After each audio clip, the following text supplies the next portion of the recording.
शादी की पहली रात मियां बीवी ने फैसला किया कि जब वो कमरे में पहुंच जाएंगे तो फिर दरवाज़ा नहीं खोलेंगे, चाहे कोई भी आ जाए।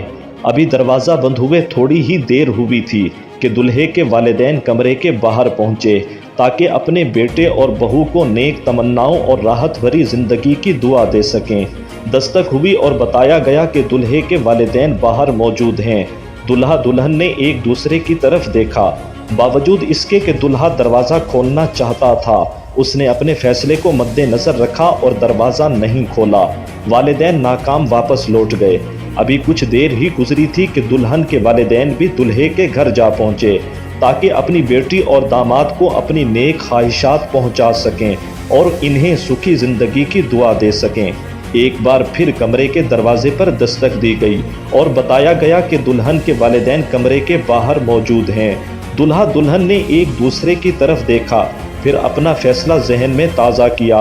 बावजूद इसके कि फैसला हो चुका था, दुल्हन की आंसुओं भरी सरगोशी सुनाई दी।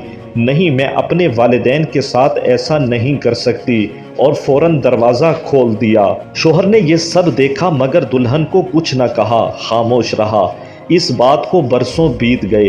इनके यहाँ 4 बेटे पैदा हुए और 5वीं बार एक बेटी पैदा हुई। शोहर ने नन्ही गुड़िया के इस दुनिया में आने की खुशी में एक बहुत बड़ी पार्टी का इंतज़ाम किया।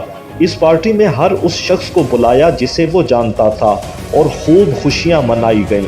इस रात बीवी ने अपने शोहर से पूछा कि आखिर क्या वजह है, आपने इतनी बड़ी पार्टी का एहतमाम किया, जबकि इससे पहले 4 बच्चों की पैदाइश पर हमने ये सब कुछ नहीं किया।